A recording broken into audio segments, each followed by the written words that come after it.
Hello friends, I am Arpit and I am here with today's analysis. Today is 5th of September and we're going to deal with three very important topics which are in news.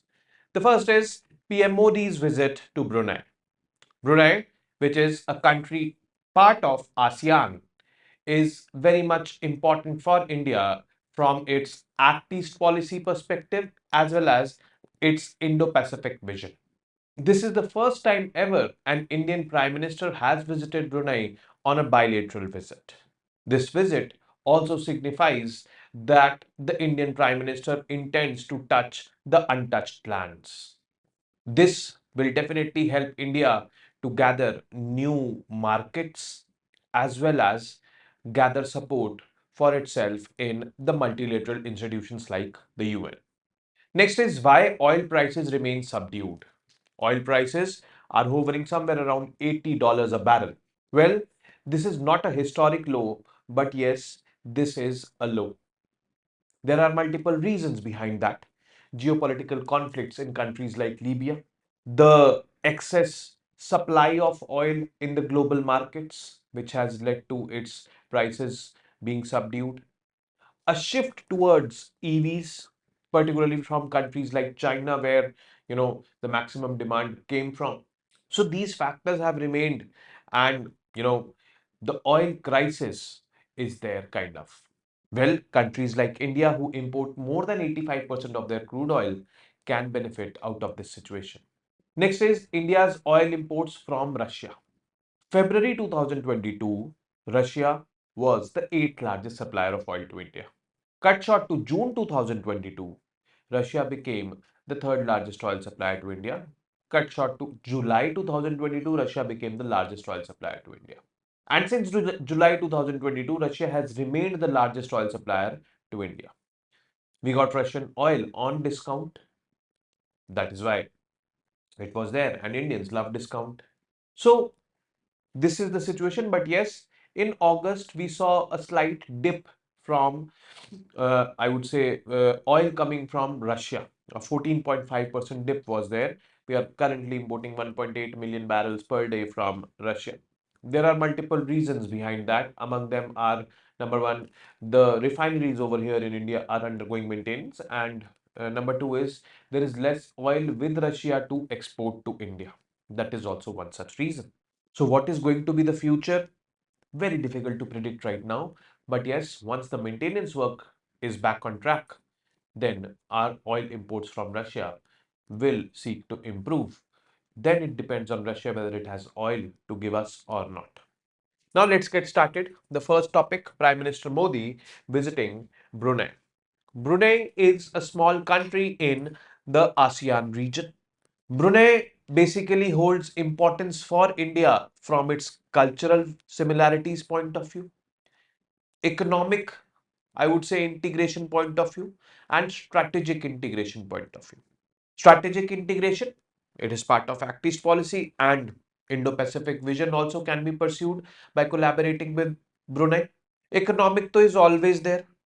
We can increase our defense trade to countries like Brunei. Overall trade we can increase with Brunei. So all these things are, I would say, significant with respect to this country, Brunei.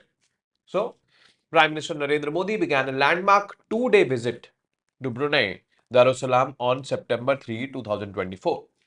It was his first bilateral trip by an Indian Prime Minister to Brunei and is significant as both nations celebrate 40 years of diplomatic relations this year.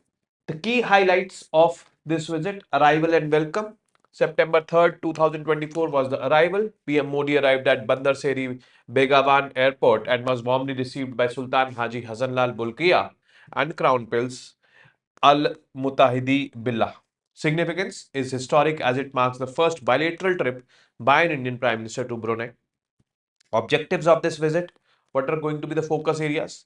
Visit aims to explore new areas of cooperation in sectors including defense, trade, investment, energy, space technology, health, capacity building, culture, and people to people exchanges.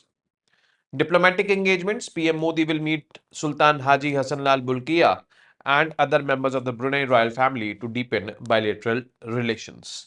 So, this Sultan is known all over the world for having the most number of cars owned by any individual. More than 7,000 luxury cars is owned by the Sultan of Brunei.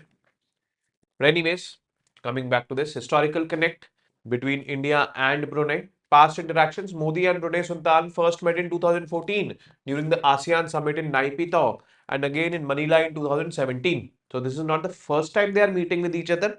They've known each other or meeting each other since 2014. Then Sultan's previous state visits to India were in 1992 and 2008. 2008, the Congress government. 1992, again the Congress government was here. Previous Indian visits. In 2013, the then Prime Minister Manmohan Singh visited Brunei for ASEAN India Summit. So, Narendra Modi is not the first ever Indian Prime Minister visiting Brunei. Manmohan Singh visited, but yes, visited for the ASEAN Summit. Economic and cultural ties. Indian community, approximately 14,500 Indians live in Brunei. Where do Indians don't live? They live in almost every country. Our diaspora is so strong. Our diaspora is somewhere around 32 to 35 million all across the world. So it is like this. Working in various sectors including oil and gas, construction and education.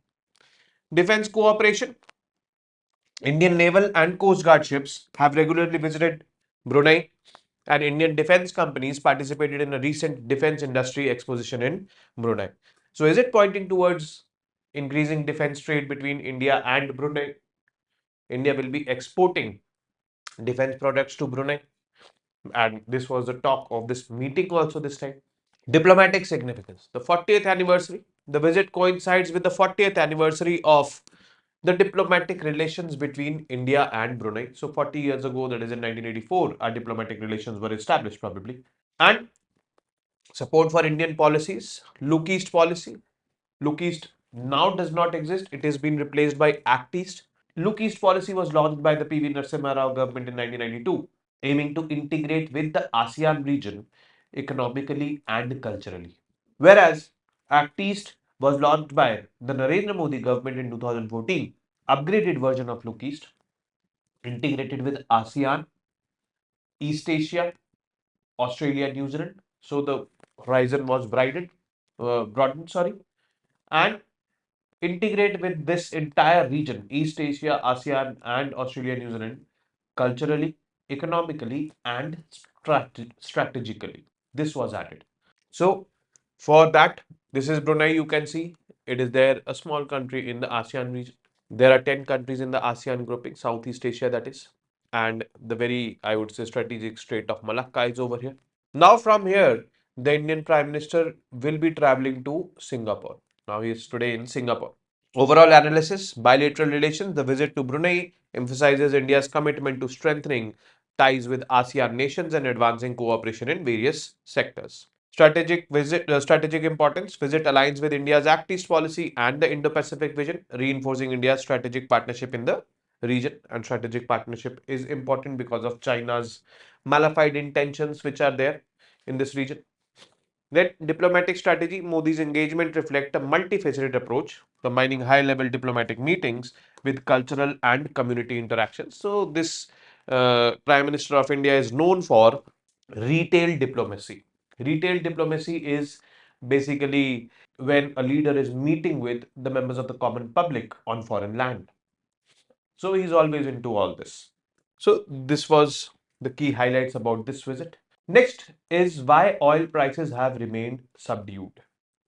Oil, a precious commodity still. Is the oil boom over? I would say no, because most of the vehicles are running on oil. It is needed. The aviation industry runs on oil. The road transportation industry largely dependent upon oil. So oil is in demand.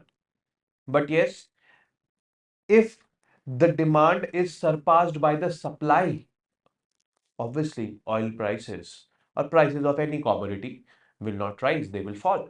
And this oversupply, among other reasons, have been the most, I would say, pressing reason of this prices remain subdued.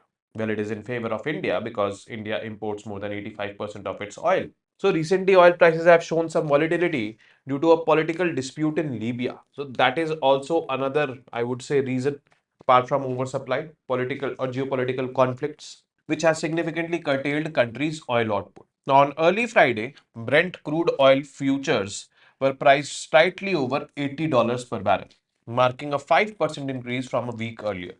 So, this was more than the price, 5% more than the price which was there a week earlier. Means a week earlier it was somewhere around $76. Then prices have since dipped back below to this level. So prices have now gone back again to somewhere around $75 a barrel. So this is something which is, I would say, again in favor of India. Okay. Now, factors contributing to subdued oil prices. First is ample global oil supply. Current supply dynamics, what are they? Global oil market is well supplied. Key oil producing countries like Brazil, Canada, Guyana, and United States are ramping up production. Whereas countries like Saudi Arabia and all these OPEC countries, they were cutting down on their production. Why? Because they were strategically, I would say, playing. Less oil will make or will remain make the prices remain high. Less supply of oil. But if there will be more supply of oil, they will have to reduce the prices, which obviously the OPEC countries did not want. But apart from OPEC, there are other countries like Brazil, Canada, Guyana, United States. They have increased the production, which has increased the supply in the international market and which has led to the decrease in the oil prices. This increase counters the production cuts imposed by Organization of Petroleum Exporting Countries. So increase in production by them, decrease in production by OPEC countries and its allies. Why? Because I told you that why they were, OPEC countries were wanting to produce less, who have reduced output by approximately 5 million barrels per day, or about 5% of the global demand. Impact of supply on prices. The substantial oil supply available in the market helps to restrain prices. According to the Jim Burkhard from S&P Global Commodity Insights, the ample supply, even with geopolitical concerns, has minimized their impact on the prices. So it is like this. Geopolitical factors, Libya's political crisis. So Libya, a country where some people, the militants, they have taken control of the oil fields in the eastern part of the country, which now are cut off from the government in Libya. Now this has led to less supply of oil, but you know this again will lead to more prices, but to only those countries where Libya is supplying oil. Libya's ongoing political turmoil has led to a significant reduction in oil production. The power struggle between the internationally recognized government in Tripoli and the rival administration in the eastern Libya, which controls most of the oil fields, has led to the shutdown of more than 60% of the country's oil production, amounting to approximately 7 lakh 50,000 barrels per day. Market reaction. Despite these disruptions, the global oil market has only experienced a modest price increase, reflecting that the shutdown represents less than 1% of the global supplies. Analysts expect that the political standoff will either resolve quickly or continue impacting the physical oil market. But yes, it will be compensated or set off by the increased production by other countries. It seems like this. This has had minimal impact on the rise of oil prices, but yes, the global oil supply from Libya is only 1%. So that supply constraint led to, I would say, increase in oil prices very minimally. And we could see that overall prices though have, it increased slightly 5% up till $80 per barrel, and then it has reduced. Expected increase in oil production. OPEC's production plans. In June, Saudi Arabia and its allies within OPEC agreed to gradually reintegrate up to 2.5 million barrels per day back into the market starting in October. This decision's execution will be closely monitored as it is critical for balancing global supply and demand. What are Saudi Arabia's concerns? Saudi Arabia faces a delicate balance. While there is pressure from member countries like UAE, Iraq, and Kazakhstan to increase production to justify their investments, a rapid increase could potentially overwhelm the market and depress the prices. That is why they are holding off from increasing the production. Slowing demand. Slowing demand is largely due to the EVs, which are replacing the petrol or diesel cars. This EV, basically, China's role has been very important in it. Global oil demand is projected to grow by about 1 million barrels per day in 2024, a significant decrease from the previous year's growth. This slowdown is largely due to reduced consumption in China, which has historically driven a substantial proportion of global oil demand increases. Shift to electric vehicles are there. China's transition to EVs is expected to reduce diesel and gasoline demand in the coming years. The International Energy Agency notes that without the rise of EVs, global oil demand would be around 8 lakh barrels per day higher.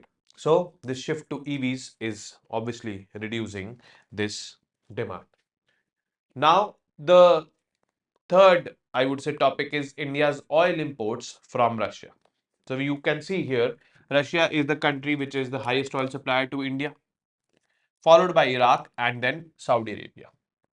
This was August 2024. The August 2024, 1.80 million barrels per day. From Iraq, 0.85 million barrels per day. Saudi Arabia, 0.55 million barrels per day. So substantial difference between the first and second, 1.8 and 0.85. But changes in July, 14.5% reduction was there when we talk about oil imports from Russia. And August market share, almost 40% of India's oil was imported from Russia. Now, despite that reduction, Russia remains to be the top supplier of oil to India, way ahead than the second position, Iraq. Now, India's oil imports of Russian crude oil, which have been a major component of its oil supply, experienced a decline in August. There were two reasons. First, it is maintenance season here in the oil refineries of India. Second is decrease in the availability of Russian oil for export.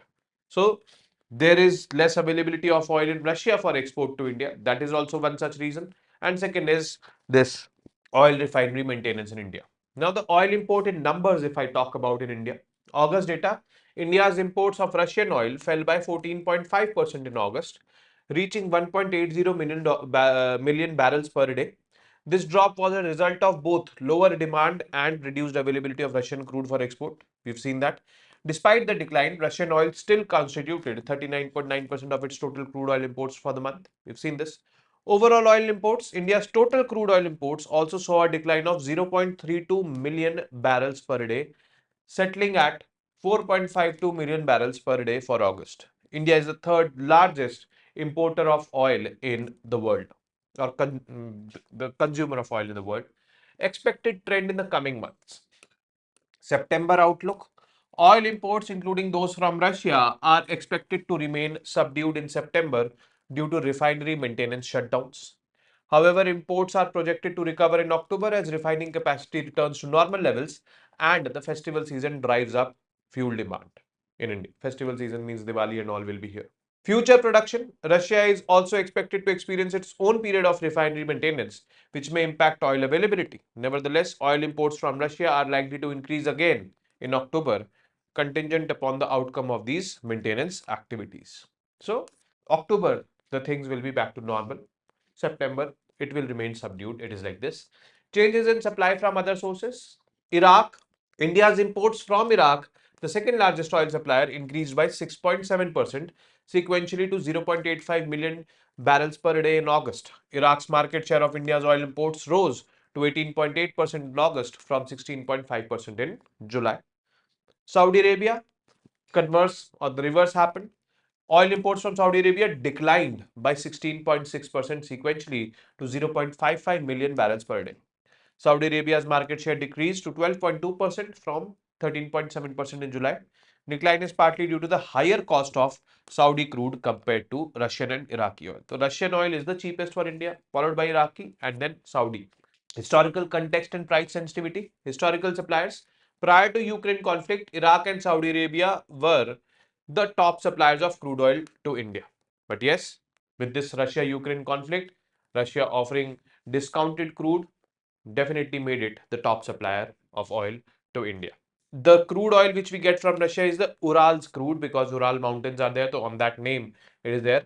It is a medium sour oil from Russia, remained a major component of Indian imports. In August, 1.26 million barrels per day of Urals crude was imported, making up 70% of the total Russian oil imports to India. Price sensitivity.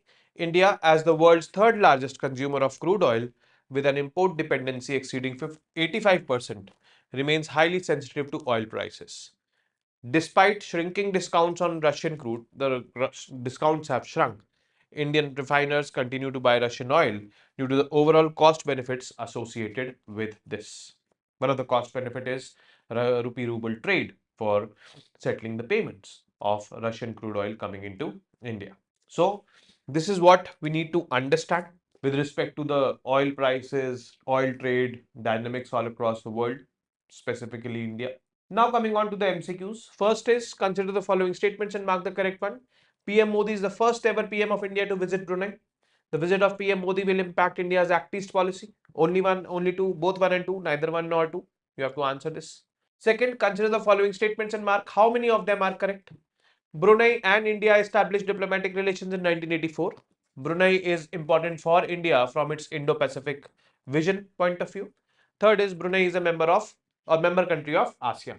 Which among these statements, or sorry, how many statements are correct? Not which, how many of them are correct? Third, which of these factors are responsible for subdued oil prices in 2024? Decrease in demand of oil due to a shift towards EV, geopolitical conflicts, supply chain disruptions, oversupply of oil. So, carefully answer this question.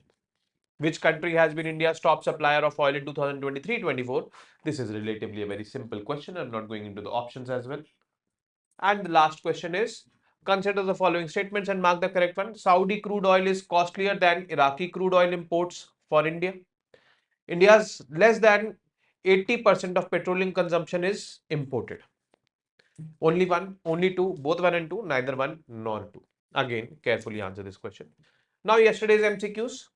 Which of the following are components of digital public infrastructure for farmers? AgriStack? Yes. Soil profile maps? Yes. E-commerce for agriculture? No. There was no talk about the e-commerce under that digital agriculture mission. So only 1 and 2 is going to be part of or the correct answer for this question. Second question. The component of AgriStack in DPI for agriculture deals with which of the following?